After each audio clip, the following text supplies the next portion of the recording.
Abantu benshi bafite ikibazo cyo gusobanukirwa inzira banyuramo kugira ngo baba baragwa bijuru. Nibyo koko, nanjye icyo kibazo nkimaranye imyaka isaga 30 kandi cyari cyaranshegesha umutima cyane. None se uwo mutwaro waba waraje kuwutorwa gute?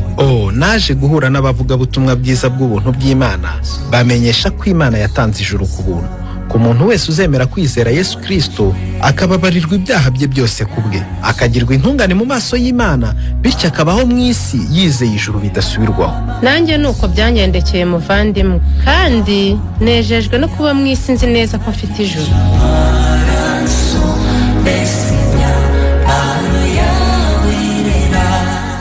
Ese nawe waba wifuza kumenya uko wajya mu ijuru ku bwa Yesu?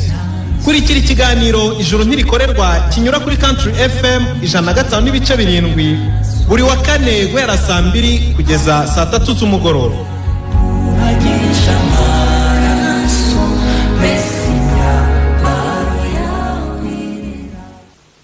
Turabasuhuje abakurikiye Radio Country FM mu kiganiro Ijuru Ntirikorerwa. Abagikunda turabasuhuje kandi tunabashimira ko bashyizeho umurongo kugira ngo tubane mu isaha imwe tugiye kumara. Nitwa Sanzira David, ndi kumwe n'umuvandimwe arabibwira uwo tugiye gufatanya mu isaha tugiye kubona mu iki kiganiro. Karibu muvandimwe. Murakoze cyane. Amazina yanjye ni Mugemana Andre kuko bisanzwe. Nanjye ndabasuhuje cyane abakunzi ba Radio Country FM, ariko cyane cyane abakunzi b'ikiganiro Ijuru Ntirikorerwa aho muherereye hose, haba mu gihugu cyacu cy'u Rwanda ariko no hanze yacyo, ndetse baba abakijijwe bene data aho bari hirya no hino, ariko ndetse n'abatari bashyikira iyo mpano y'Imana. Mwese turabasuhuje aho muri hose. Yego, ubwo dusuhuje abera aho muri hose, baba hari abigeze kumpereza intashyo ningera muri studio ze gusuhuza bene data bose aho bari hose. Abo twari kumwe ni bene data bari ahitwa Igashonga, bambwiye nsuhuze bene data bose. Izindi ntacyo mfite ni iz'Abinkungu, naho ni muri Rusizi, ndetse n'izi Karongi nazo ndazifite, nkagira iz'Rwamagana ahitwa Ikarenge, mfite n'izo mu Bugarama mu Kibaya, nkagira n'izo kuri Simerwa, nkagira iz'i Kigali. Bose barabasuhuje, abateze amatwi ikiganiro Ijuru Ntirikorerwa. Bose bagumye bagubwe neza. Urumva ko abera baribukana, baratekerezanyaho, baba bakumburanye. Yego.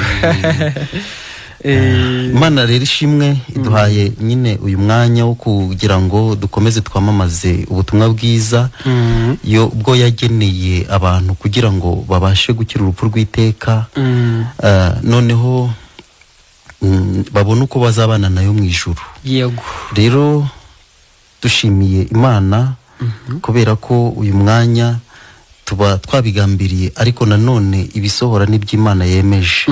Ubwo rero itwemeje kugera ahangaha kugira ngo tubwire abantu icyabakiza urupfu rw'iteka, dore ko baba bagerageje kurucika no kuruhunga. Twihereyeho natwe byari byaratubayeho, twamaze igihe kinini dushakisha aho twaruhungira, twumva dushaka ijuru. Baturangira ibyo twakora byinshi, turabigerageza nyine turabikora, kubera ko twumvaga nyine kuba mu ijuru nta kintu kibaho kibiruta. Ariko ni nako biri, n'ubundi nta kiruta kuba mu ijuru. Nubwo watura mu ndege ihora iguruka itajya hasi, n'ubundi niho handi ntujye mu ijuru buhombye. Rero ijambo ry'Imana ryo ryavuze ko ngo byamarira icyo umuntu kuba yatunga ngo biri mu isi byose, ngo ariko akanyagwa ubugingo bwe. Ubugingo rero nicyo kintu gifite agaciro ku bintu byose bibaho. Niyo mari ihenze. Nicyo cyatumye Imana nayo iyo mari ariyo yigarurira, ishaka uburyo yayigura kugira ngo yitangire ubuntu. Nicyo kitubesheje ahangaha kugira ngo abantu tubamenyeshe uburyo ubugingo buhoraho buboneka, umuntu agakira urupfu rw'iteka, umuntu agakira ubunyabyaha yiyumvagamo, ndetse bunakorera mu ngingo ze, yabishaka atanabishaka bugakora.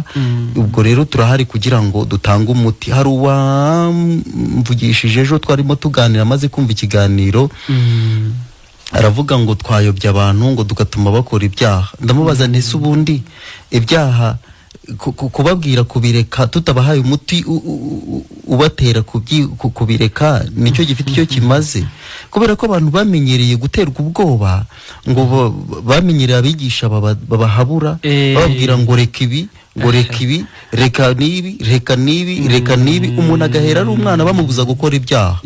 Ahubwo aho kugira ngo abireke, ahubwo ibyaha bishyashya bikajya biza, uko akura ibyaha bikiyongeraho kugira ngo bigabanuke, kandi rwose atangira gutaguza agenda. Iwabo bavuga ko bari kumutoza umuco mwiza. Ababyeyi burya ntako batagira, ariko ikitangaje ni ukuntu aho kugira ngo n'utwo ngutwo bari kumubona wari umwana dushire, ahubwo agenda kumenya no gukora ibikomeye. Akamenya kwiba agatera gatarina, akamenya kubeshya akarimanganya. Yajyaga abeshya yahisha ikintu inyuma, ariko noneho akabeshya kinahari, ariko ntumenye. Njya mbona besikoro bajya babikora, akakurindagiza mpaka yagutwaye. Rero n'ibindi byose, ubwo ni ukuvuga ngo uko umuntu agenda azamuka akura, nuko ubumuntu bugenda bukura. Ni ukuvuga ngo ikimurimo kigenda kikura kizamuka, ubwo gikurana nawe. Noneho abantu bagize navuga ko si amahirwe n'amakuba, guhura n'umuvuzi utari we akanakurangira inzira idashobora kuvamo umuti, cyane ko nawe nta muti aba afite. Uwo muntu rero wamvugishije namubwiye nti rero ni mu rugero rutoya ku muntu urwaye malaria. Ubundi umuntu urwaye malaria akenshi arangwa no gutigita no kumva afite imbeho. Rero abatamizi ibyo ari byo baramworosa, bakamushyiraho ibintu byinshi ngo wenda ngo ari gutitira kubera ko afite imbeho, ariko atarabona ko waritemu ibyo uri gukora biba ari imfabusa. arinda apfa ibyo byanze gukira. Malaria ntishobora gukira. N'ibyaha rero umuntu ntashobora kubikira atabonye umuti, kuko kamere idakurwa na reka. Ntabwo biramutse byari gukira biba byararangiye. Ariko mu by'ukuri iyo umuntu abonye ubugingo buhoraho, ababonye noneho n'icyo kinini gikuramwo ibyaha, umuntu noneho akagenda yemye, akagenda noneho no gukora neza bigatangira bikikora mu muntu. Rero kubera ko n'ubundi ubutumwa bwiza tuvuga ari ubwavuye mu ijuru, kandi bukaba bushingiye ku ijambo ry'Imana, turabuhamirisha nyine amagambo dusoma muri Bibiliya. Numva twakoresha Bibiliya tugasoma mu Baroma igice cya 9, umurongo twahera ku murongo wa 30 tukageza ku wa 33. Bibiliya ni ebyiri. Ndasoma muri Bibiliya ntagatifu. N'umuvandimwe Andre nawe urasoma mu yera. Urasoma muri Bibiliya yera. Noneho tujye twakomeza kuganira. Twabivugaho iki?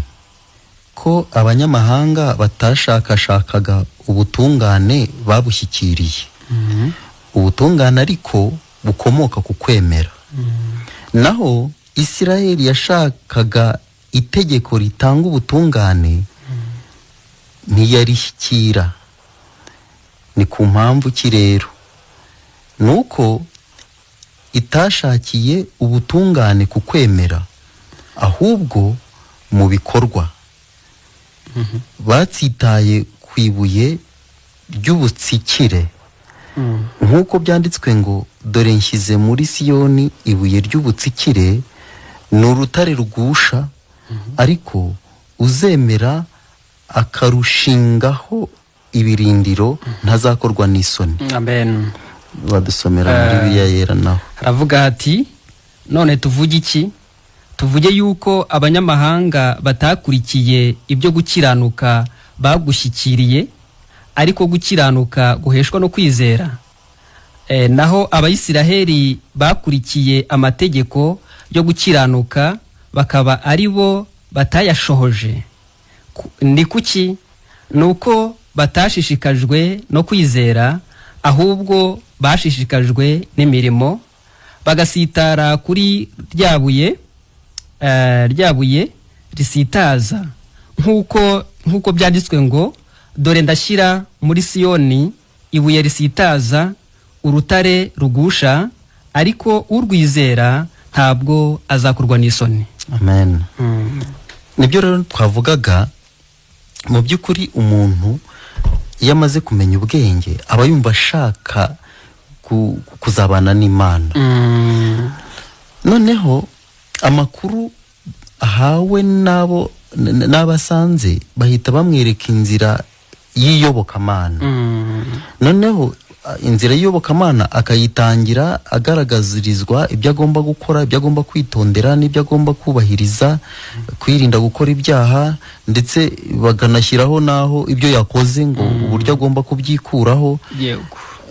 Ariko icyo kikaba ari n'ikimenyetso nyine kigaragaza ko uwo muti utavura. Burya umuntu akubwiye ngo ndavura indutsi, ngo ariko ngo haye nibasi yo kurukamo, ibyo bintu urumva abakubwiye ko nta kukijyanye uwo muti utari buze kukuvura iyo ndutsi, nawe nta n'icyizere nta cyizere abafitiye uwo muti. Rero nkavuga ni abantu bakerekwa ibyo bakwiriye gukora, ndetse ariko sinavuba bitangiye, ni kuva kera abantu bumvaga bose bakeneye kubana n'Imana.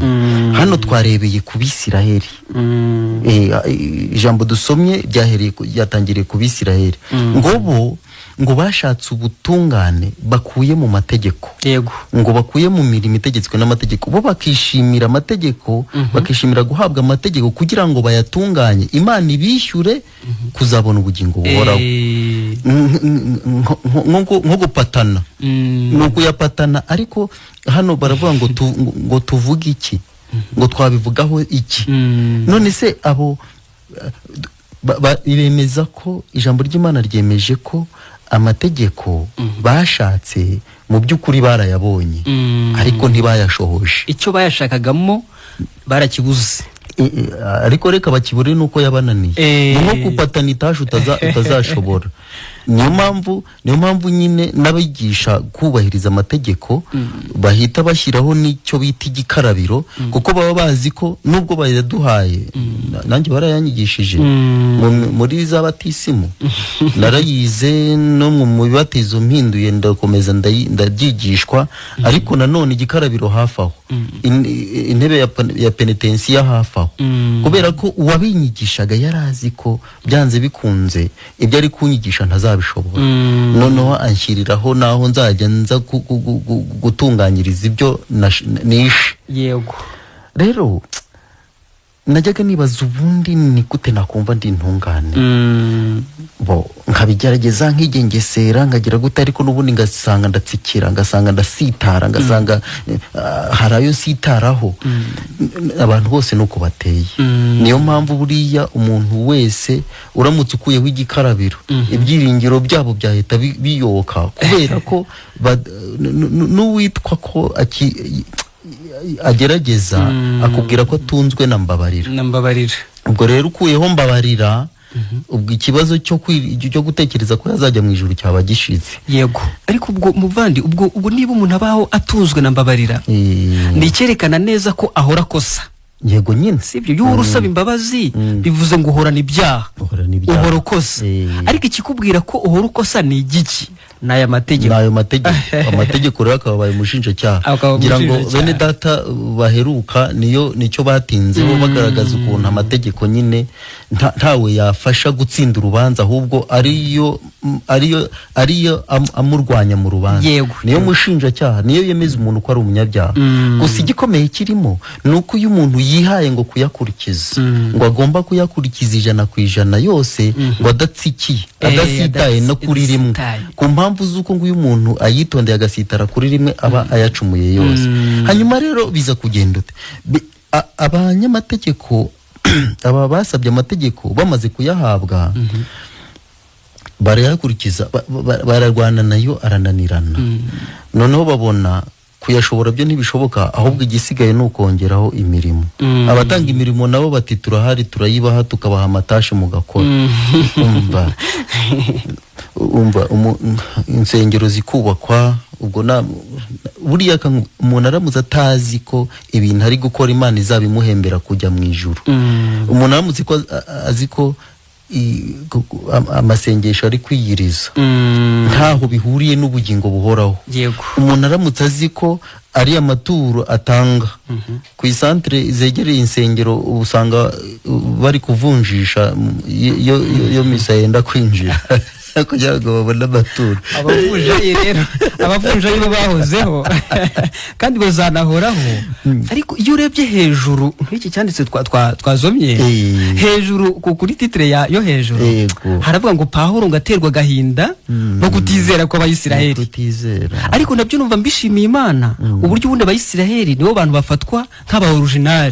Yego, nk'abantu bo kwigirwaho, nk'abantu bibanze bareberwaho, binararibonye abatubanjirije bese mu kuyoboka inzira igana mu ijuru. Ariko niba bigaragaza ko ari nabo batsikiye, yego, kandi rebo mwimerere, ubwo birumvikana ko abanyamahanga bo ntibari bakwiye no kwirwa bateshereza kujya muri icyo gipatane cy'amategeko. Nanone kandi ugiye kureba ugasanga ubundi impamvu Imana yatanze amategeko usanga n'ubundi ari ikintu kidashoboka. None se umuntu ubwe ntabwo yahawe amategeko ngo ayashobore. Nta nubwo Imana yayatangiye izi neza ko hari umuntu n'umwe uzayashobora, ahubwo yatanze ngo nyuma y'uko icyaha kibaye. Ntabwo umuntu yabaye umunyabyaha biturutse mu kwica amategeko, ahubwo amategeko yo yaje nyuma y'uko umuntu yamaze gukora icyaha. Gusa Imana yifashishije kugira ngo izayakoreshe mu rubanza rwayo, imwemeze uko ari. Yego, kuko urabona abo dukomokaho ni abanyabyaha, Adamu na Eva, tubakomoraho ubwandu bw'icyaha. Ariko Imana ibonye ko tubaye abanyabyaha ku bwa kavukire yacu, iravuga ati ariko subu aba bantu ko bidashingiye ku byo bakoze, ubu mu rubanza rwanjye nzabatsinda nte nta bihamya mfite. Niko gushyiraho lisite y'amategeko, ati noneho umuntu wumva ashobora kwiyemeza ko ari mwiza, umuntu wumva yaza imbere yanjye bishingiye ku bintu yakoze, mbese kugira ngo yemeze abantu ko ari babi. Irago Ezekiyeli wabivuze, yaravuze ngo impamvu Imana yatanze amategeko kwa kugira ngo hahindure abantu ingegera. Pawulo nawe arabivuga mu gice cya 3, aravuga ngo kwari ukugira ngo akanwa kose kazibe n'abari mu isi bose batsindwe mu rubanza. Ubwo birumvikana neza ko impamvu y'amategeko kwari ukugira ngo abantu bose bisobanukirwe neza katari beza kuva bavuka, ariko no ku mibereho yabo. Aho ndakumva muvandimwe, mu by'ukuri abantu burya umuntu yabeshya undi, ariko umuntu ntajya abeshya umutima we. Yego rwose, umutima we ntujya urya ruswa. Abantu baratsinzwe. Yego, ahubwo aho kwemera icyo batsindiwe ngo bemere guhanwa, baravuga bati ubu ngubu icyo tugiye gukora ni ukugerekaho imirimo. Noneho imirimo nayo bayikora bakumva ntibyuzura, bati rero nubwo dutsinzwe ntabwo twakemera igihano, reka twihane, bagashyiraho igikarabiro. Mbega abantu bafata hirya bafata hino baragaruka. Ariko reka nkubwire, wavuze Adamu, mpita numva hano hejuru aho tutasomye muri iki gice cya 9 ukuntu kumba abantu baba bari gufata hirya no hino, ariko hashingiye ku kuyoberwa, aho yagaturire ibatera gucumura ku Mana, ibatera gusitara ku mategeko, batazi aho babikura. Abantu bose kuba baranduriye rimwe, kuva umunsi Adamu yarya ku giti cy'ubwenge bw'icyiza n'ikibi, byabahesheje ubushobozi bwo gukora ibyiza n'ibibi ndetse no kubimenya. Yego, yakora ibyiza akamenya ko abikoze, yakora ibibi akamenya ko abikoze, ndetse yakumva ashaka gukora ibyiza nabyo akagerageza akabikora, akagira ngo ibi byiza akoze nibyo biza guhigika ya mategeko. Nyamara kandi abikura muri cya giti cy'ubwenge bw'icyiza n'ikibi. Umuntu yariyeho ari uko asuzuguye Imana, umuntu yariyeho ku mugambi wo kugira ngo avuguruze Imana, ahinduka Imana mu buryo Imana itamwemereye. Umuntu yabujijwe kurya ku icyo giti cy'ubwenge bw'icyiza n'ikibi, noneho afatanya na shitani guhakana Imana, we arambura ukuboko ngo arasoroma ararya, kuko yumvaga ashaka kuba Imana ariko bimuturutsemo. Yego rwose, nabugingo n'ubu rero icyo giti nicyo kikumya cyera imbuto zacyo. Niyo mpamvu cyera ibibi mu muntu ariko kikera n'ibyiza mu muntu. ingorane irimo ku bantu ihari ni ugutekereza ko ibyo bibi ngo by'umuntu yabyihana ngo Imana ikabimubabarira ngo ariko ibyiza ikazabimuhembera ubugingo buhoraho kandi biri kuva mu giti kimwe Imana yari yaramubujije. Ubundi rero aho ni ibintu binapfira niho bipfira. Iyo atari yisobanukirwa ko ubwe ari umunyabyaha kandi afite ubwandu ni nahahera anishongora abwira Imana ati shyira itegeko ari nkwereke nje nakora icyiza nje nabishobora. Ariko icyiza kumwemeza ko ibyo bintu bitakunda nuko ahora yumva mutima we atari intungane. Amategeko yo arahari kugira ngo yemeze umuntu katari mwiza. Noneho namara gutsindwa ize no kumwereka aho yaza kuza kubera mwiza. Amategeko adahari rero nabwo abantu bakugira ibyigenge ariko ntibanasobanukirwa ko ari babi ku rwego Imana ibaziho. Nicyo gituma ni Yakobo wabivuze ngo iyo umuntu ashatse kuyubahiriza ariko agasitara kuri rimwe abayishe yose. Bivuze ngo rero iyo ucumuye kuri rimwe urugero iyo ubeshye Imana ikubara nkaho usambanye wishe ukuyemo inda uturikije ibisasu mbese ibyaha bya bindi abantu batinya no kumva no ku maradiyo. Ubundi Imana yo ikubona ko ari byo uhora ukora. Hari igihe abantu bajya batekereza ko ahari hari ikija muri Imana ivuga ku mategeko bakakigerageza ariko ubwo baba bishoye mu rubanza rwo gusohoza ibyanditswemo byose. Pawulo yavuze ngo havumwe umuntu wese udahirimbanira ibyanditswe mu gitabo cy'amategeko byose ngo abikore. Ahangaha Pawulo yatanze umwanzuro rero yavuze ngo none se tuvuge iki? Ubwo tuvuze twemeje ko abakurikiye amategeko bayashakamo ubutungane ubwo butungane ntabwo bazabona. Abakurikiye amategeko bayashakamo kuzajya mu ijuru ubwo nta juru babonye. Kubera iki se? Nuko amategeko adashoborwa n'umuntu. Yego. Ntabwo bayashoboye. Ahubwo arakomeza yegera hepfo. Avuga ati ahubwo abamaze kumenya ko amategeko batayashobora. Bidashoboka. Ntabyo kwirwa bidadaza. ngo ahubwo yego ngo ahubwo bamaze kumenya ko amategeko abatsinze batayashobora ngo ahubwo bo bakizera. Yego rwose. Bakizera uwashoboye amategeko. Ubwo muri iyi si hariho impande ebyiri z'abantu. Hariho abantu bashishikajwe n'imirimo ego ngizabaheshije ubwo bari kugerageza kubahiriza amategeko ariko mu myaka baba bamaze barinda baba bakecuru n'abasaza ariko mu bakira abanyabyaha batabona ijuru kubera inzira idashoboka. Noneho hari abandi umuhura ari n'umwana kuvuga ati nge ndi intungane akana k'imyaka ingahe kabaye intungane mama wako cyangwa papa wako na sekuru wako yapfuye ari umunyabyaha n'abamukurikiye n'abanyabyaha ariko ukibaza byaciye he? Nyamara byaciye mu yindi nzira yo gusobanukirwa neza ko amategeko adashobora kugeza umuntu ku bugingo buhoraho ahubwo kwizera uwo yashoboye ari we Yesu. Muri make aho gushishikazwa n'imirimo ugashishikazwa no kwizera Yesu Kristo. Nicyo Pawulo buriya yashakaga kuvuga. Erega ubundi ubundi umuntu aramutse agiye mu ijuru ajyanywe no gushobora kwe amategeko no gushobora amategeko ese ubwo mu ijuru hakubahwa ndi? N'Imana yabihinyutse. Kubera ko ibyo bintu byo gukora umuntu byo gukora ngo ahembwe umuntu yabyanduriye mu giti cy'ubwenge bw'icyiza n'ikibi. Noneho rero kuvuga ngo wajya mu ijuru ry'Imana ruherutse kumpamagara ari kuvuga ngo icyo kintu nanditse ahantu yarabonye byanditse abona nimero za telefone. Noneho ndamubwira nese ubwo ubundi ugiyeyo warya ujyanywe no kurikorera. Cyakora ndamubajije nese ubundi kumpamagaye nyine ijuru waba urizi? Ati nzi ko ijuru ari inzu y'Imana. Ni hanyuma rero wajya mu iyo nzu y'Imana wumva wakora iki kingana nayo ubundi ukayironka? Numva arakibuza ati ndi kumva ntacyo. Noneho yumvishe ntacyo ndavuga ni rero nuko nguko umuntu ahubwo ashatse gukorera ijuru araribura. Noneho ubonye ko ridakorerwa kubera agaciro kanini rifite, ahubwo agakenera kuriherwa ubuntu. Bosi waryo yashimye kuritangira ubuntu kubera ko azi ko nta warikorera ngo arikure, nta mbaraga z'abantu, nta bushake bw'abantu, nta ngufu umuntu yashyiramo, nta bwigengesera umuntu yashyiramo ngo abihemberwe kujya mu ijuru. Erega sinayo nzira, ntabwo ari yo. Urumva nka Yezu aza mu isi yaravuze ngo ninjye nzira. Nukuri ntiyarasaza amategeko se? Kuki se yavuze ngo ninjye nzira, ninjye kuri, ariko ni nanjye bugingo, wagenda atari njye. Amategeko se ntiyari hasanze, n'abafarisayo ntibari bahari bayigisha, n'abageragezaga ariko bikabananira.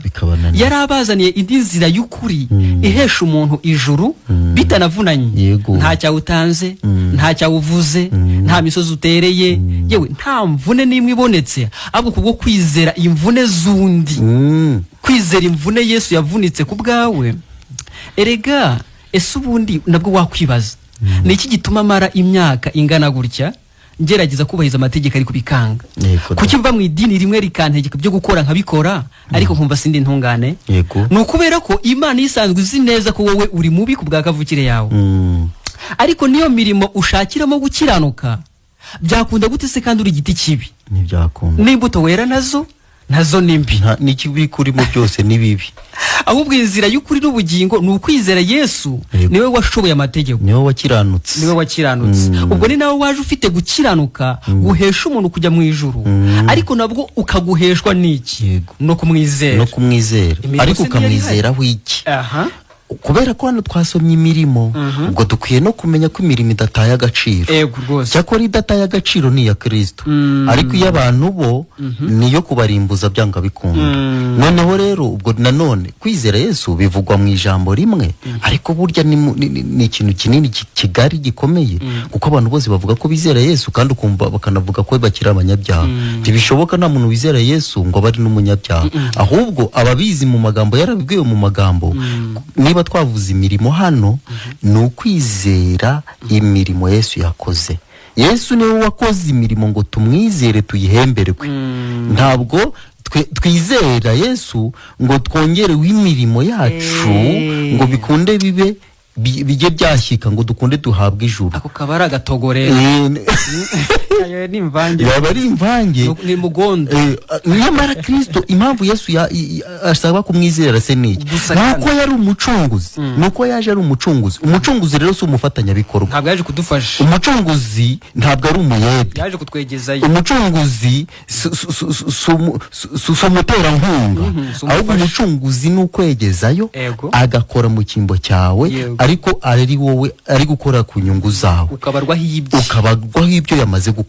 Uko niko gucungura. Niyo mpamvu umuntu iyo yizeye Yesu wakoze mu cyimbo cye, Imana ihita imuhemba, ikamuhemba nk'uwubahirije amategeko yose, ikamuhemba nk'utarigeze kumenya icyaha. Kubera ko utarigeze kumenya icyaha niwe aba yarakoreye. Mbega kuri konti iyo utarigeze kumenya icyaha, Imana ihita ishyiraho David, Imana ihita ishyiraho Uwizeye. Noneho umuntu akegukana ibihembo, umushahara w'utarigeze kumenya icyaha. Ibyo bihembo rero n'ubugingo buhoraho ni ijuru. Nicyo cyatumye muri Yohana 3:16 bavuga ngo ko Imana yakunze abari mu isi cyane ngo byatumye itanga umwana wayo w'ikinege, ngo kugira ngo umwizera wese atarimbuka ahubwo ahabwe ubugingo buhoraho. Ibyo bisobanuye iki? Umuntu binavuze ko rero umuntu ataba afite ubugingo buhoraho ngo asubire mu gihuru ku busengero, ngo yongere yirirwe asenga, yiriza, yitata, yitana, yibiri, ngo ari gusengera ubugingo kandi yarizeye. Ni gihamya cy'uko baba batarizeye. Icyakora kutizera nabyo nta wabivebera abantu, nuko baba batamenya icyo Yesu yizerwaho. Yesu yizerwaho ibintu bibiri. Yizerwaho icya mbere ko ari we waje agakora ibitunganye byose kugira ngo abizeye ko ibyo byuzuye babihemberwe. Ariko yizerwaho ikindi cya kabiri, nuko yakavukire twabonye iremanye irimo igiti cy'ubwenge bw'icyiza n'ikibi gikwiriye gukatirwa kurimbuka.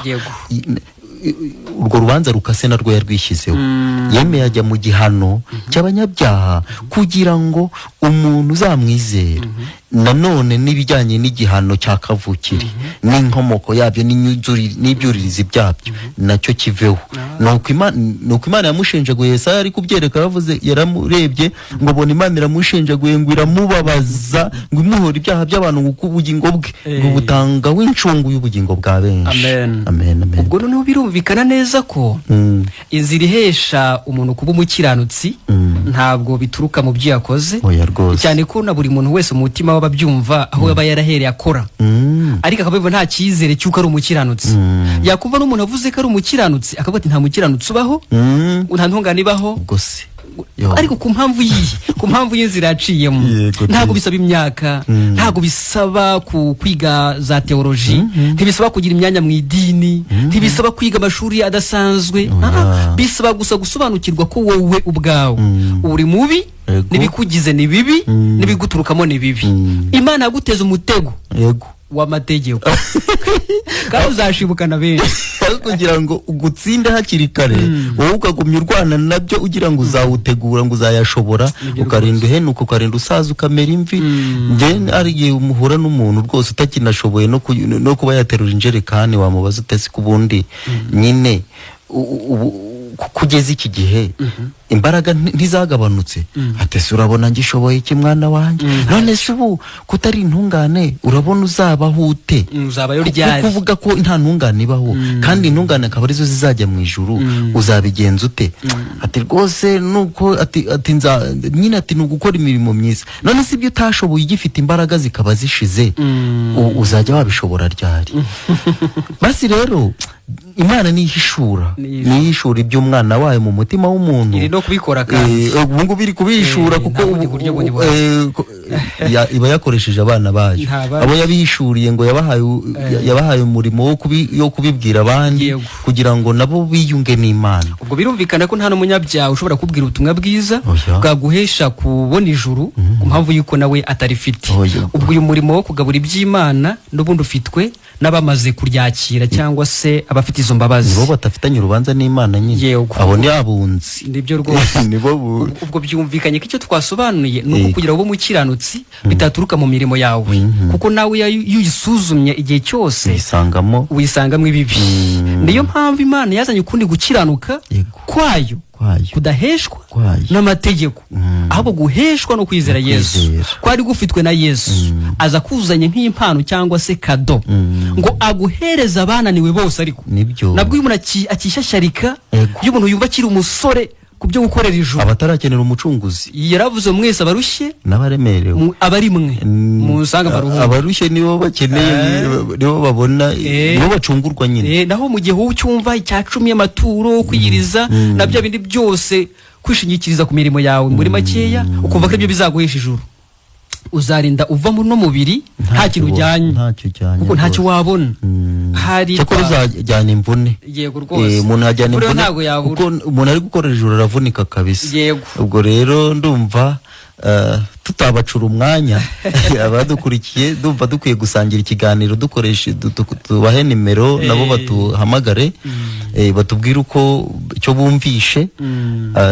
Nimero ya MTN ni 0782 44 21 25 naho iya Airtel ni 07 3 8 3 0 yego ubwo nabo baratubwira niba bafite gukiranuka ariko batubwire naho bagukomora Country Femaro muri bande muherereye he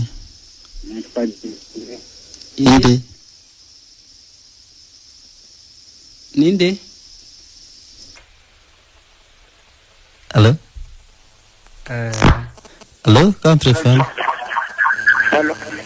gera hirya ya radio Hello bari kugenda nibagire bazi batubwira gukiranuka. Hello muri ande muherereye he Hello Oui turakumva uri nduherereye he Jemerere hano ku Gaturi bita Muhoza muvugana. Muhoza. Yego. Ikiganiro wacyumvise? Je mfunguye aka kanya te. Urakurikira rero ahari abandi bahamagara nawe noneho ntukureho urushinge. Yego kubafatisha nuko nyine ari ikibazo. Ariko ndagumya ngerageza reka nkurikirana n'umwe. Iye ni byiza. Atakurikiye ntiyamenya nuko yabaza. Ashobora kubaza ibitandukanye ibyo twavuze. Kandi ari byiza ko banatubaza nanone ibyo twavuze ku buryo dusobanura. Gukiranuka guheshwa no kwizera Yesu Kristo niko guhesha umuntu kujya mu ijuru. Naho uko amategeko ko gukomeza kudindiza umuntu ukanamugira ingegera mu buzima bwe bwose agahora yumva adatunganye mu mibereho yiwe yose. Mpamvu Paulo yavuze ko uzishingikiriza kuko gukiranuka atazakorwa n'isoni. Uko gukiranuka guheshwa no kwizera. Gusuka umuntu. Yego. Country FM alo? Hello. Raho. Marita. Inde? Marayika Angel. Wadukurikiye? Ugera hirya ya radiyo iri kuderanje. Ugera hirya ya radiyo biri gusegera. Hello. Marayika ati ibyo biganiro turabikeneye. Country FM alo? Allo ndabumva. Yego natwe turakumva urinde uherereye. Hagenimana Andrea ndarera Ishagasha. Andrea Ishagasha. Yego. Wadukurikiye? Nabakurikiye. Ufite igitekerezo cyangwa ikibazo cyangwa inyunganizi? Ndumva igitekerezo n'ikibazo n'inyunganizi byose babigendanamo. Yego. Ubushize ndumva mu ibyumweru bibiri hari amagambo mwatangirije ikiganiro. Yego. Avuga ngo Yesu yaje kumenyesha imbohe ko zibohowe. Nibyo rwose. None ndabaza ese iyo umuntu akurikiranyweho dosiye wenda akagira muri agafungurwa yari afunze, iyo dosiye ye irajugunywa cyangwa ikomeza ikaguma mu bubiko bwayo? Dosiye iguma mu bubiko, nta dosiye ijugunywa. Urumva? Ndabyumva. Dosiye ahubwo haba ibiri igihe kimwe biri gukurikiranwa nk'ikeneye guhanwa, nk'ikeneye kuzahanwa nyine, ariko hari inamaze guhanwa irabikwa nk'iyarangije igihano. Uwaje rero tumuvuzeho noneho ko mu bintu bibiri yakoze, ikindi yakoze n'icyo guhanwa. Umucunguzi rero yarahanwe kubera ko yarari mu kimbo, yarari gucungura abanyabyaha, abakorera ibyiza, ariko ibyiza ntibijya bivangwa n'ibibi, ibibi nabyo byabo nabyo bijyamo. Bivuze ko wizeye Kristo akurwaho dosiye ye ntabwo iba ikiregwa, ahubwo ni dosiye yarangije igihano ku buryo itanajuririrwa. Nta n'uwashaka kuyikurikirana asanga igihano cyayo cyarakozwe cyararangiye. Noneho ngereho mu byumviro byanjye, wenda mu kwizera kwanyu kudakuyeho kwanyu, nuko ahubwo iyo dosiye iracyakurikiranwa n'umunsi. Utiki? Ariko umuntu agize amahirwe yo gusohorwa, iyawe iracyakurikiranwe? Ngira cyakurikiranwe kubera ko dosiye itararangiza igihano ubundi igomba gukurikiranwa nubwo waba udafunze. Ariko igihe icyo ari cyo cyose iyo igihano kitarangiye uba ugomba kuzafatwa. Nubwo igihano cyarangira, sibyo? Andre, uracyari umunyabyaha? Oya, ndacyari umunyabyaha, ndacyari umunyabyaha. Niyo mpamvu nyine dosiye yawe iteye gutya cyakurikiranwa. Kuko ibyaha byibonamo buri munsi, sibyo? Kandi no kuvuga ngo nubwo icyaha cyawe cyarangira ukarekurwa ugataha, dosiye ntabikurikiranwa kubera ko ubu kiri hahandi ugomba gukurikiranwa. Niyo mpamvu bisabwa umuntu ufunguwe asabwa iki? Asaba kugira ngo yitwararike. Andre, twakumvishe urumva kuba wavuze ko uri umunyabyaha kandi unitwararika, ubwo urumva se byakumariye iki kwitwararika? Sizi uburyo wakwitwararika kandi uri umunyabyaha. reka twumvikane sibyo wenda twakurikira bane kuko ikibazo cye yakivuze ariko twanakivuzeho ariko mugaze mwanyihanganira wenda gutinda kwanjye wenda mukanyisha naye ngasobanura ikindi kibazo nacyo kibaze icya mbere twacyumvise nuko ukiri umunyabyaha ugikurikiranyweho dosiye ngaho tubwira ikindi reka twinjira no muri Bibiliya ikindi kibazo ubundi ni Bibiliya twakoresheje kujya dukoresha umwanya muto twaza no ubundi ni Bibiliya twakoresheje ndabyumva ni Bibiliya twakoresheje nyerekana tuyigenda twinjiremo gakeya ijambo ry'Imana rivuga ngo iki Yesu yavuga ngo hahirwa abapfapfira mu mwami sibyo Andre mu mwami nta munyabyaha ubamo kandi wowe umaze kutubwira uwo uri we ubwo urumva ugiye kutubwira ibintu by'ahantu utaba wari kwihangana ahubwo akomeza gukurikirana uburyo umuntu yaba umukiranutsi atabiheshejwe n'ibyo yakoze cyane ko wumva ko n'imirimo yawe ari mibi ku mpamvu y'uko uri mubi reka ahubwo ukomeze utegereze nibyo byiza sibyo kuko ikibazo ufite nuko ukiri umunyabyaha ugikurikiranweho twari rero kukufasha uburyo dosiye yawe yakuvaho ariko twanabivuze ahubwo byiza nuko wari gutubuza n'abandi bagakomezaho ahari wakuramo igisubizo wabuze mu myaka yawe maze ntukureho urushinge ahubwo sibyo kandi turanagushimiye cyane none ko muri studio ukora iki nimba nta imirimo itemewe uri muri studio ukora iki urumva imirimo nyine twavuze ko itaguhesha ijuru cyane ko nawe urumva uri umunyabyaha kuri studio duhari rero tuguhamiriza neza ko kuba uri umunyabyaha ubwo n'imirimo yawe n'ubu yiretse ahubwo wizere iyo undi ariyo Yesu ko ari we wari umukiranutsi kandi imirimo itemewe no se imirimo muri uko ntabwo muzayihembera twebwe ntabwo turi gukorera ibihembo ntabwo turi gukorera ibihembo ntabwo turi gukorera ijuru se wagize ngo twaje gukorera ijuru hano turarifite none se nimba imirimo muri gukora nta kizamara ubwo ahubwo Imana ibafata nk'imfabusa imbere yako ko Andre imirimo myiza ibarwa ku bakiranutsi ntabwo ibarwa ku banyabyaha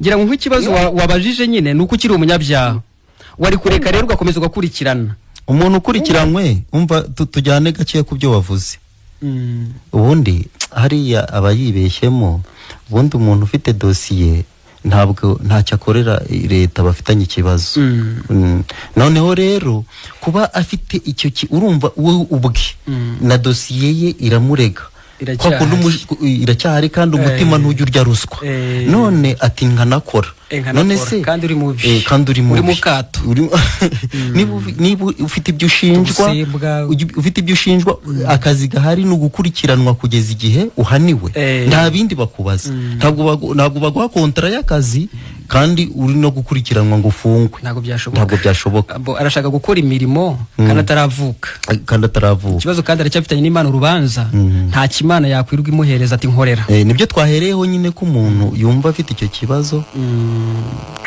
Country FM alo yego muri bande murereye he ni Moise Ndamururu yego Moise twabanye mu kiganiro yego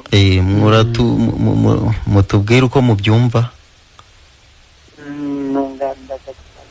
yego ashingiye ko nyine nta buryo umuntu yakorera Imana ari umunyabyaha njye ndi umukiranutsi namenye neza uburyo umuntu nyine n'amategeko bidashoboka ngo umuntu yasohoze menya neza ko hari uwayashohoje ariko kugira ngo natwe tuyahabwe abo yari yananiwe Imana rero cyane hariya havuze ngo ni ibuye risitaza yego ntabwo rero umuntu ntiwabishobora kuryigengesa ngo nturisitareho kereka n'ibindi bibishobora ahubwo ni n'urutare ahubwo rugusha ni urutare rugusha umuvandimwe niyo mpamvu nyine wumvise ko umuvandimwe uvuyeho nyine rwaramugushije ni ibintu nyine ntiwabishobora ntabwo ari umuvandimwe kuko ataravuka ku Mana ni umuvandimwe kuri Adamu ivuko rya mbere Imana rero ishimwe ko mu Baroma ibice 8 hari amategeko n'ubundi abiri niho umuvandimwe avuze ngo itegeko rya mbere rimubatura irya kabiri nibyo itegeko ry'ububata bw'icyaha n'urupfu ry'ubugingo bwo muri Kristo Yesu rimubatura itegeko ry'ububata bw'icyaha n'urupfu nibyo rwose niko byagenze Moise uradufasha utubwire aho uko gukiranuka kwawe guturuka kugira ngo n'abandi nabo babyumve ese wagukomoye mu byo wategetswe n'amategeko cyangwa hoya muvandimwe ari nakoze biranga twagira ngo utubwirire abakiri kugerageza. narabigerageje biranga ngiriza ubusa numva hashingiye ko numva hari icyumba Imana umutima Imana aho Imana yajyaga hari vide tu n'ubundi aritondaga ntusakuza kumva n'ubundi ntibyuzuye igerageza kumva byagombaga kuza hashingiye ko nta mbaraga zibyuzuza nari mfite. Urakoze cyane. Ubwo waratsinzwe uhita utsindishirizwa. nuko hari igihe barimo ngo yarabambwe turabamburwa ariko ubundi abo yabambwe tukabamburwa n'ababimenye. Moyize turagushimiye cyane rero ku buhamya uduhaye. Ngira ngo n'abandi nabo babwumviyeho. Urakoze cyane. Ati njye naragerageje. Ariko byaranze. Nza kumenya ko ari ukundi gukiranuka. Centre Femaro. Halo, turakumva. Oscar. Yo kukiganira mama yakubwiye. Izo kiratureza cyane. Kandi mu by'ukuri umuntu agomba gukiranuka. Wegere hirya ya radio. Ariko ubusanga nyine umuntu agoma arushywa n'isi nyine amategeko akamugonga. Oscar, ku giti cyawe ku buhamya bwawe n'abaguteza amatwi waba uri umukiranutsi? Oya, ntabwo ndi umukiranutsi. Gusa nyine akantu nashaka gusobanuza. Yego rwose. Wenda mwambwira n'ibintu biranga umuntu wizeye Yesu nk'umukiza we. Urakoze. Ibimuranga nyine nuko aba yumva ari intungane, nuko aba yumva nta rubanza afite nk'urwo uri kumva mu mutima wawe. Kumva nta rubanza ufite mu mutima wawe uba wumva nta rubanza ufite. Urumva nyine ikigira umuntu umunyabyaha nuko aba yumva dosiye imuriho, ariko nabwo ikuvaho ari uko wizeye ko hari undi yagiyeho. Ikiguhamiriza rero kuba intungane nuko uba wumva ntacyo uregwa nyine ku Mana, ubwo kwizera ngo wapfuye atari imirimo yawe. Nta kibazo, ariko gusa nyine numva bisanzwe numva uko byasa kose ngiye mpora numva ndi umunyabyaha. Yego rwose. Ariko se ntushaka kubikira? Ntabwo wakurikiye, ntabwo wamenye aho umuntu abera intungane. Ariko nkumva nanone nkumva nizera Yesu nk'umukiza wanjye, ndabyizera ariko none nkaguma kuba umunyabyaha. Ukaguma kuba umunyabyaha? Ubwo mwizera iki? Ubwo mwizera iki gituma ukomeza? Njye mwizera ngaho mwizera kuko nzi ko yaducunguye. Gucungura urumva iki? Cya kinkomuko. Kugucungura uri kubyumva? Ntugikorera se kugira ngo ube umukiranutsi? Ntukibikorera? Ngikorera? Kugira ngo umukiranutsi ntukibikorera? Umukiranutsi? Ntihari imirimo ufite uyu ugerageza gukora kugira ngo urebe ko waba umukiranutsi?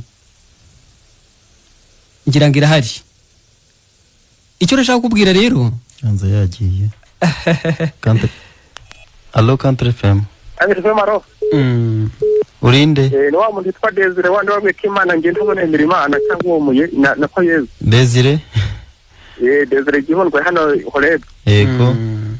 None se yego nyine ngende muri ba bantu bafasha abantu kabafasha. Bose ndabafasha ngiye nta muntu yewe mpura n'umukecuru ukora ibintu byamunaniye nkamutwara n'ubutaha byamunaniye nkamutwara. Ugamije iki? Nuko njye mpamvu aba yananiwe. Nuko aba yananiwe? Twebwe rero twari turi ibyo twavuzeho n'ibyatuma umuntu ava mu rupfu akagera mu bugingo. Mbega abona ijuru akaba mw'isi afite ijuru, ubundi ategereje kuva mu mubiri akigira iwabo. Desire, wumvisha iki? Karame. Uri intungane se? Intungane? Bose intungane bwiri tumwe kangahe? None se kuba uri umunyabyaha? Kuba uri umunyabyaha ariko ukaba ufasha abo bantu, ubu urumva hari icyo byakumarira cyangwa byamarira Imana? Iyo niyo yanzira twavugaga abantu bashishikariye y'imirimo igatuma batizera.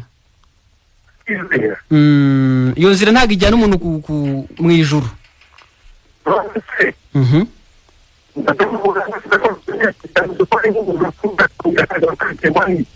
ntabwo byumvikana neza. Ntabwo turi kumva neza.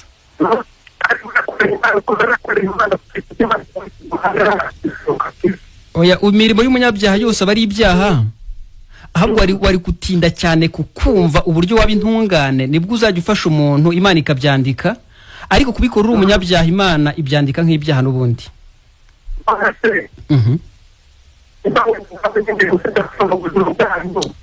Ntabwo biri kumvikana neza. Ntabwo Hello, Country FM. Hello? Urinde uherereye he? Gera hirya ya radio. Angelique dusaba amahoro. Angelique. Marayika. Muri kugarutse? Buriya n'intungane. Ibyo bintu biba hehe Marayika? Biba he? Mu gitabo ntabumwibuka mwanya. Ntabiba muri Bibiliya wikirira kubeshya. Ariko Imana yarabivuze. Ntabyo yavuze. None se intungane bwira icumuro uriyo? Ntayibaho imeze ityo. Uriyo se? Intungane? Naturi intungane. Okay, nose wabwiwe n'iki ko icumura karindwi kandi buruta ariyo ngo gacumure utubwire. Uko gutungana ntago ariko intungane ni intungane nyine ntabwo icumura. Ahubwo uratega amatwi uburyo waba intungane utabiheshejwe n'ibyo ukora.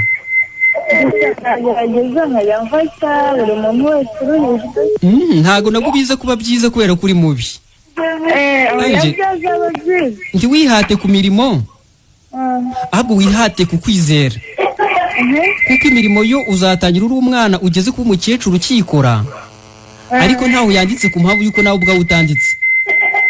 Kuba utanditse mu gitabo cy'ubugingo n'ibyo ukora nabyo ntaho byakwandikwa kuko nawe ubwawe utanditse. Ariko umuntu atanditse mu gitabo cy'ubugingo aba yanditse mu cyo kurimbuka, ubwo n'ibyo akora byandikwayo. Ubwo tugume kwizera Imana rero kuko biranditse ngo Bibiliya. Wizere wagukoreye gusa. Yesu yamenye ko ibyo byaha uzajya ubikora, yamenye ko yabimenye kera, araza aragupfira.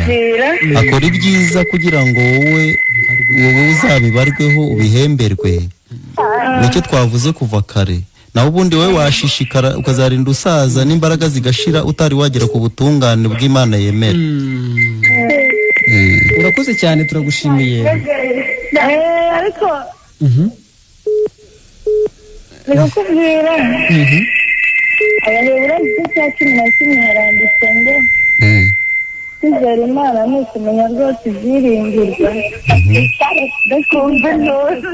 Nyine icyo wiringira ni uko iyo mirimo yawe itaguhesha ijuru. Ahubwo ibyiringirwa ni uko hari uwaje akora ibyakunaniye wowe kugira ngo nubyizera ubarweho ibyo by'uwo. Wizere ibyo ngibyo urakira. Urakoze. Nawe urakoze. Tuzajya tuguma tubavugira. Turabakunda natwe. Kandi cyane. Yego, nawe turagushimiye cyane. Muratima. Nawe nuko. Iyi nzira y'imirimo irimo abantu benshi kubera ko bayitojwe imyaka myinshi. Bayitojwe igihe kinini. Country FM. Hello. Muri bande? Amadelphine Nkungu. Amahoro muvandimwe. Amahoro bene data. Yego. Nanjye nezerewe. Nezerwa ni mu gihe. Nezejwe n'ijambo ry'Imana. Nakomeje kumva uburyo nyine Imana yatugiriye neza cyane. Imana yaradukijije kubw'ubuntu bwayo. Ubuntu disi. Ndayishimira cyane cyane. No kubw'ijambo ryayo. Yego. Ntabwo ari amategeko yagukijije. Oya. Ubwo ntabwo nanjye naragerageje. Ariko nibutse ririya jambo n'ubundi riri mu Baroma mu bice 10 umurongo wa 3. Yego. Ngo ubwo bari batazi gukiranuka kw'Imana uko ariko ngo bagerageje kwihimbira ubwabo buryo ukwabo. Nanjye rero namaze igihe nyine nihimbira ndetse nihangira gukiranuka. Ari nako gusuzugura ugukiranuka kw'Imana. Yego. Nuko rero nyine ngo bituma abantu basuzugura gukiranuka kw'Imana. Agasuzuguro kaba karimo, niyo mpamvu Imana izabarimbura. Mbare ndi gushimira Imana ko wavuye mu nyagasuzuguro. Ukuntu ngo ngo abantu ngo ntibashishikajwe no kwizera ngo ahubwo bashishikajwe n'imirimo. Nawe wabyumvise kandi. Nanjye nari narashishikajwe n'imirimo. Ariko Imana ishimwe ko yaje kumvishurira ko hari uwakoze agakora mu cyimbo cyanjye. Nanjye namwizera nkaruhuka. Nibyo rwose. Ubwo rero nyine ubwo natsindishijwe n'ubwo buntu kuko kwizera mfite amahoro ku Mana. Kumyo yagire rwose unezererwe Nyagasani yaragukoreye. Kandi n'ubundi mu Baroma mu bice 4 umurongo wa 5 ndibwira ngo udakora. Yego. Ahubwo ngo akizera utsindishije abanyabyaha. Nguko. Ngo kwizera kwe kumuhanirizwa no gukiranuka. Nanjye naho ndiro ndabishimira Imana. Rwose Imana niyo gushima. Natwe naho turi. Ariko n'abakurambere bacu naho bari.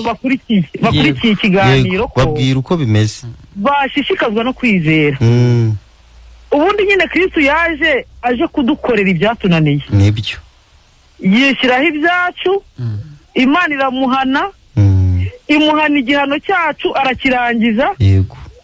Nyine ngo igihano kiduhesha amahoro cyari kuri we. Cyagiye kuri we.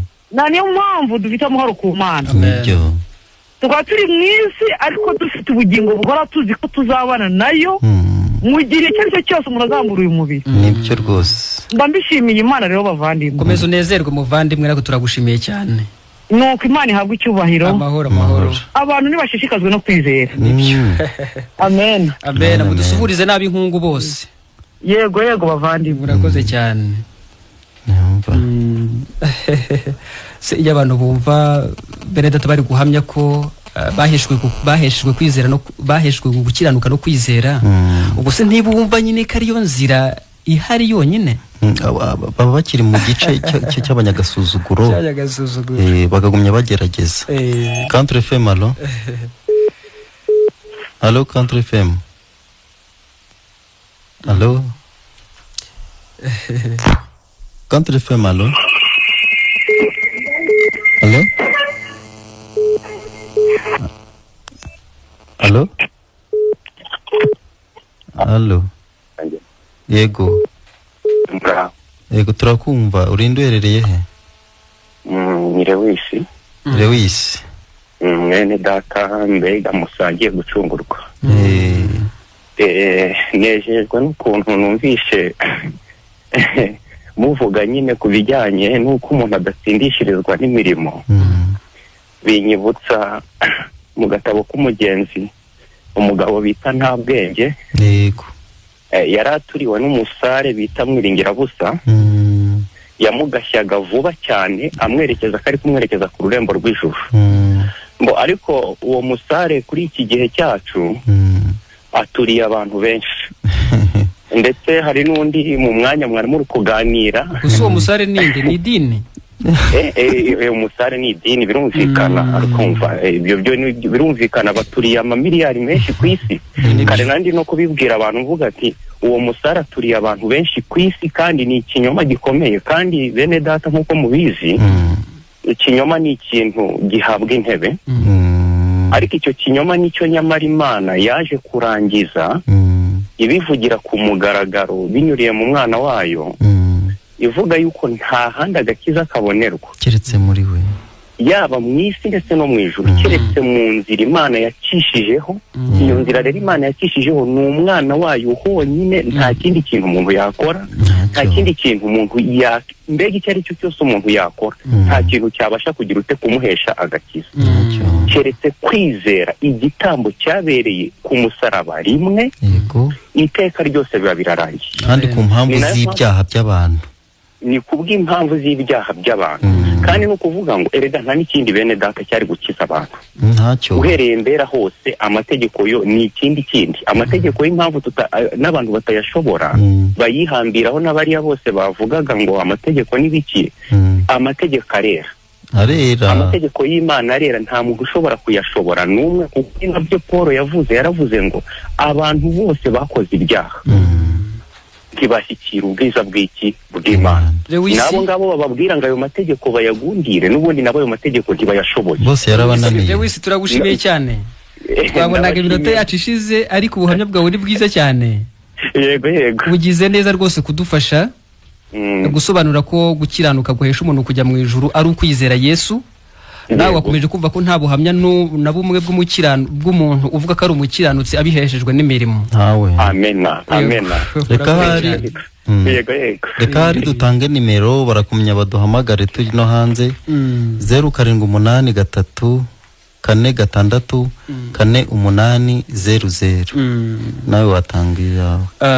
Telefone yanjye ni 0782 71 indi 82 29.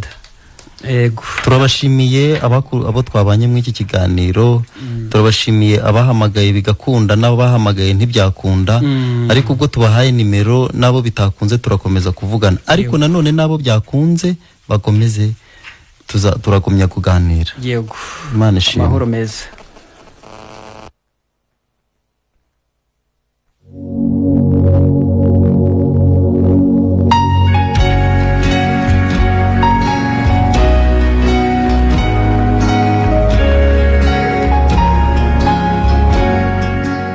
Abantu benshi bafite ikibazo cyo gusobanukirwa inzira banyuramo kugira ngo baba baragwa bijuru. Nibyo koko, nanjye icyo kibazo nkimaranye imyaka isaga 30 kandi cyari cyaranshegesha umutima cyane. None se uwo mutwaro waba waraje kuwuturwa gute? Naje guhura n'abavuga butumwa bwiza bw'ubuntu bw'Imana, bamenyesha ko Imana yatanze ijuru ku buntu. Ku muntu wese uzemera kwizera Yesu Kristo akababarirwa ibyaha bye byose kubwe, akagirwa intungane mu maso y'Imana, bityo akabaho mu isi yizeye ijuru bidasubirwaho. Nanjye nuko byanyendekeye muvandimwe, kandi nejejwe no kuba mu isi nzi neza ko mfite ijuru.